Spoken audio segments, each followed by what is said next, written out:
یکم ستمبر 2023 کے اس عظیم الشان خطبہ جمعہ کے اندر خودکشی کی شرعی سزا آپ احباب کے سامنے بیان کرنا چاہتا ہوں۔ سورہ نساء آیت نمبر 29 میں رب العالمین فرماتے ہیں وَلَا تَقْتُلُوا أَنفُسَكُمْ، اے لوگو اپنے آپ کو مت قتل کرو۔ اور سورہ البقرہ آیت نمبر 195 میں فرمایا وَلَا تُلْقُوا بِأَيْدِيكُمْ إِلَى التَّهْلُكَةِ، اپنے ہاتھوں کو خود ہلاکت میں نہ ڈالو، اپنے آپ کو قتل نہ کرو۔ ان دو آیات کے بارے میں امام بغوی رحمۃ اللہ علیہ معالم التنزیل کی جلد 1 کے اندر اور حافظ ابن کثیر تفسیر قرآن عظیم کے اندر اس کی پہلی جلد کے اندر، اور امام ثالبی رحمۃ اللہ علیہ جواہر الحسان فی تفسیر القرآن کے اندر، اور اس طرح امام فخر الدین رازی رحمۃ اللہ علیہ تفسیر کبیر کے اندر، یہ چاروں مفسرین آیات مذکورہ بالا جو آپ کے سامنے میں نے تلاوت کی ہے وہ ان کے بارے میں فرماتے ہیں قتل اور خودکشی کرنے کی ممانعت پر دلیل شرعی کا حکم رکھتی ہیں یہ دو آیات۔ تو یاد رکھیں، قتل کرنا اپنے آپ کو، خودکشی کرنا، یہ فعل حرام ہے، گناہ کبیرہ ہے، رب العالمین کی نافرمانی ہے، اور یہ دوزخ میں لے جانے والا عمل ہے، کیونکہ اللہ کا دیا ہوا جسم یہ ہمارے پاس امانت ہے۔ انسانی جسم انسان کی ملکیت میں نہیں ہے، بلکہ اللہ کی عطا کردہ ایک امانت ہے، اور اسلام نے جسم کی حفاظت کا حکم دیا ہے۔ یاد رکھیں، جسم کے اندر کسی قسم کا تغیر و تبدل کرنا، جیسا کہ ماضی کے اندر 6 ماہ پہلے ٹرانسجنڈر کا ایک مذموم ایک جو ہے لائحہ عمل تیار ہوا کہ اپنی جنس کو بدل لو، اسلامی حکومت آپ کو اجازت دیتی ہے، لیکن اللہ کا کرنا ہوا اس بل کو پھر مسترد کر دیا گیا۔ اللہ کے نبی علیہ السلام نے صحابی رسول کو جسم کے حقوق اور جسم کی حفاظت کا آپ نے حکم دیا اور تاکید فرمائی۔ عبداللہ بن عمرو بن عاص رضی اللہ تعالیٰ عنہ، حضرت عبداللہ کی نئی شادی ہوئی، نئی نویلی دلہن گھر میں ہے۔ حضرت عمر نے اپنی بہو سے پوچھا بیٹی کیسی زندگی گزر رہی ہے؟ فرمانے لگی کہ اے ابا جی آپ کا بیٹا بہت نیک ہے، ساری رات مصلی پر گزارتا ہے، سارا دن نفلی روزے میں گزارتا ہے۔ مقصد کیا تھا بتانے کا؟ بیٹا آپ کا نیک ہے لیکن ہمارے حقوق کی ادائیگی نہیں ہو رہی۔ آپ سیدھے اللہ کے نبی کے پاس گئے، حضرت عبداللہ اپنے بیٹے کی شکایت درج کرائی۔ اللہ کے نبی نے بلایا، فرمایا عبداللہ مجھے تیری طرف سے بات پہنچی ہے۔ یا رسول اللہ بالکل ایسا ہے، میں جوان ہوں، میں چاہتا ہوں کہ اپنی جوانی کے اندر جتنا ہو سکے میں اللہ رسول کی اطاعت کر کے جنت کا مستحق بن جاؤں۔ آپ نے فرمایا ٹھیک ہے، لیکن آپ نے ساتھ یہ فرمایا کہ ان لجسدک علیک حقا، تیرے جسم کا تجھ پر حق ہے، وان لعینک علیک حقا، تیری آنکھ کا تجھ پر حق ہے، وان لزوجک علیک حقا، تیری بیوی کا تجھ پر حق ہے۔ بخاری کتاب الصوم کے اندر حدیث ہے باب حق الجسم، جسم کا حق ہے۔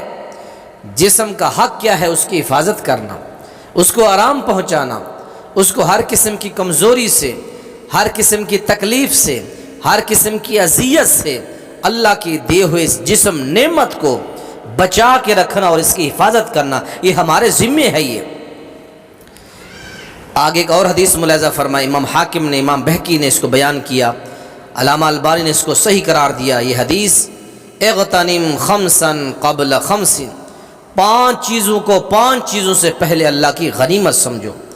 شبابک قبل حرمک، اپنی جوانی کو بڑھاپے سے پہلے، وصحتک قبل سقمک، صحت کو بیماری سے پہلے، وغناک قبل فقرک، مالداری کو، غنا کو، غربت سے، فقیری سے پہلے اللہ کی غنیمت سمجھو۔ وفراغک قبل شغلک، وقت جو اللہ نے آپ کو دیا ہے مصروفیت سے پہلے اس کو اللہ کی نعمت سمجھو۔ وحیاتک قبل موتک، اپنی زندگی کو اپنی موت سے پہلے رب کی نعمت سمجھو۔ یہ حاکم بہقی کے اندر یہ روایت آتی ہے۔ اسی طرح اللہ کے نبی کی حدیث ملاحظہ فرمائیں، حبیب کریم فرماتے ہیں لا یتمنین احدکم الموت، ہرگز ہرگز تم میں سے کوئی بندہ موت کی تمنا نہ کرے، لضر نزل بہ، اس تکلیف کی وجہ سے جو اس کو پہنچی ہے۔ آج دیکھیں آپ کی پکی نہر پر ایک بزرگ نے سوسائڈ کیا، ڈیرہ اسماعیل خان کے اندر، ضلع بہاولپور کی تحصیل حاصل پور کے اندر، لاہور کے اندر ایک قاری صاحب کے بارے میں خبر چل رہی ہے، اللہ کرے جھوٹی ہو، وہ خبر چل رہی ہے کہ انہوں نے بھی خودکشی کی ہے۔ اسی طرح یہ واقعات بڑھتے جا رہے ہیں۔ اللہ کے نبی نے فرمایا ہرگز تم میں سے کوئی ایک موت کی تمنا نہ کرے، اس تکلیف کی وجہ سے جو اس کو اللہ کی طرف سے پہنچی ہے، اس میں صبر کرنا، اللہ کی مدد چاہنا۔ حالات خراب ہوں، اس کا مقصد دل برداشتہ ہو کہ خودکشی کرنا نہیں، ان کا حل ہے رجوع اللہ، اللہ کی طرف رجوع کرنا اور اپنے گناہوں کی معافی مانگنا۔ آپ نے فرمایا موت کی تمنا نہ کرو، فَإِنْ كَانَ لَا بُدَّ مُتَمَنِّيًا، اگر تم نے واقعی ہی موت کی تمنا کرنی ہے تو اس طرح کیا کرو۔ اور یہ دعا آپ نے سکھلائی، اللہم احینی ما کانت الحیات خیرا لی وتوفنی ما کانت الوفات خیرا لی، اے اللہ اس وقت تک مجھے زندہ رکھنا جب تک زندگی میرے لیے بہتر ہو، اور جب موت بہتر ہو میرے لیے تو مجھے موت دے دینا۔ متفق علیہ۔ تو محترم ناظرین کرام، سامعین محترم، ان احادیث اور آیات سے کیا معلوم ہوا کہ اللہ کا دیا ہوا جسم یہ ہمارے پاس اللہ کی نعمت ہے، اس نعمت کا شکریہ ادا کرنا چاہیے۔ اس کے اندر اپنے جسم کو ختم کر دینا غربت ہے، غریبی ہے، تنگ دستی ہے، اس کا مقصد ہرگز نہیں کہ اپنے آپ کو قتل کیا جائے۔ خودکشی کرنے والوں کے متعلق جو وعید اور سزائیں ہیں وہ ملاحظہ فرمائیں۔ دنیا میں جس چیز کے ساتھ اپنے آپ کو انسان مارے گا اس کے ساتھ اسے سزا دی جائے گی۔ پہلی حدیث ہے، پیارے پیغمبر نے فرمایا من تردى من جبل فقتل نفسه فهو في نار جہنم يتردى فيها خالدا مخلدا فيها ابدا، جس نے اپنے آپ کو پہاڑ سے گرا کر اپنے آپ کو قتل کیا، وہ بندہ یتردى فيها، وہ جہنم کے اندر گرتا رہے گا اور ہمیشہ گرتا رہے گا۔ ومن تحسى سما، اور جس نے زہر پی کر قتل نفسہ فسمہ فی یدہ یتحسى فی نار جہنم خالدا مخلدا فیہا ابدا، جس بندے نے جو زہر پی کر اپنے آپ کو مارا، زہر اس کے ہاتھ میں ہوگا اور وہ جہنم میں ہوگا اور زہر کو وہ پیتا رہے گا۔ اور اس حدیث کا تیسرا جملہ ومن قتل نفسہ بحدیدۃ، جس نے اپنے آپ کو تیز ہتھیار کے ساتھ قتل کیا، فحدیدہ فی یدہ، اور وہ ہتھیار اس کے ہاتھ میں ہوگا، یتوجہ فی بطنہ فی نار جہنم خالدا مخلدا فیہا ابدا، اس تیز ہتھیار کو بار بار اپنے پیٹ میں گھونپے گا، گاڑے گا، مارے گا جہنم کے اندر۔ یہ بخاری مسلم کی روایت ہے۔ اس ایک روایت میں 3 سزائیں، جس نے اپنے آپ کو اونچائی سے گرایا، جس نے زہر پی کر مارا، یا جس نے اپنے آپ کو کسی ہتھیار سے مارا، یہی سزا اس کی قبر سے شروع ہو جائے گی قیامت تک، اور قیامت کے بعد میدان محشر کے اندر اللہ جب تک چاہے یہ سزا رکھے، اللہ بہتر جانتا ہے۔ دوسری حدیث ملاحظہ فرمائیں، خودکشی کرنے والے پر فرمائے جنت حرام ہے۔ اللہ کے نبی نے فرمایا کہ کان فی من کان قبلکم رجل بہ جرح، تم سے پہلے امت میں ایک آدمی تھا، اس کو زخم لگ گیا، فجزع، اس نے بے صبری کی، فاخذ سکینا، ایک چھری اس نے پکڑی، فحز بها یدہ، اور اس نے اپنا ہاتھ کاٹ دیا، فرمق الدم، اس کا خون بہتا رہا حتی مات، یہاں تک کہ وہ مر گیا۔ قال اللہ تعالی بادرنی عبدی بنفسہ فحرمت علیہ الجنہ، میرے بندے نے خود کو قتل کرنے میں مجھ سے جلدی کی، میں نے اپنے بندے پر جنت کو حرام کر دیا۔ استغفر اللہ، اللہ اکبر۔ متفقن علیہ، یہ بھی بخاری مسلم کے الفاظ ہیں۔ اور جنگ خیبر کے اندر جس کے بارے میں مسلم بن قتیبہ رحمۃ اللہ علیہ فرماتے ہیں، اور امام مسلم شارح مسلم نووی رحمۃ اللہ علیہ شارح مسلم وہ بھی فرماتے ہیں کہ جنگ خیبر جب ہوئی، جنگ خیبر کے اندر ایک منافق آدمی جس کا نام کزمان تھا، یہ بھی شریک ہو گیا۔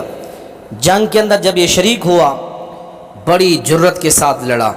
جب جنگ آپ ختم ہوئی، ابھی کوئی حتمی فیصلہ نہ ہوا، دونوں گروہ مسلمانوں کے اور کافروں کا گروہ بیٹھ گیا، تو اللہ کے نبی کے صحابہ کہنے لگے، اللہ کے نبی جی کزمان تو آج بڑی جرت کے ساتھ بڑا بہادر، آپ نے فرمایا یہ اہل جنت سے نہیں بلکہ اہل نار سے ہے۔ یہ صحابی کہتے ہیں مجھے بڑا تعجب ہوا کہ یہ کیا معاملہ ہے، یہ ہمارے ساتھ جنگ لڑ رہا ہے، اس کے بارے میں آپ نے جانمی کہہ دیا۔ تو صحابی رسول کہتے ہیں میں اس کزمان نامی جو منافق تھا اس کے پیچھے لگ گیا، تو جب وہ لڑا، اتنا لڑا کہ اس کا جسم زخموں کی تاب نہ لایا، چور و چور جب ہو گیا، وہ زخم نہ برداشت کر سکا، تکلیف کو نہ سہ سکا، اس نے تلوار کا کنڈا زمین پر رکھا اور اس کے نوک کے اوپر اپنا سینہ گرا کے اس کو آر پار کر کے اس نے خودکشی کر لی۔ صحابی واپس آئے، کہتے ہیں میں گواہی دیتا ہوں صدق اللہ و رسول، اللہ رسول نے سچ کہا ہے۔ تو یہ جنگ بھی لڑی اس نے لیکن خودکشی کر لی۔ اسی طرح ایک اور حدیث یہ بھی بخاری مسلم کے اندر ہے، اللہ کے نبی فرماتے ہیں کہ جس بندے نے اپنے آپ کو گلا گھونٹ کر مارا، الذی یخنق نفسہ یخنقھا فی النار والذی یطعنھا فی النار، جس نے اپنا گلا گھونٹ کر خودکشی کی تو جہنم میں اپنا گلا گھونٹتا رہے گا، اور جس نے نیزہ مار کے اپنے آپ کو مار ڈالا جہنم میں بھی اپنے آپ کو نیزہ مارتا رہے گا۔ تو محترم ناظرین کرام اور سامعین محترم، یہ 5 احادیث اور قرآن کے آیات سے معلوم ہوا یہ گناہ کبیرہ ہے، اللہ اس سے ہم سب کو محفوظ رکھے۔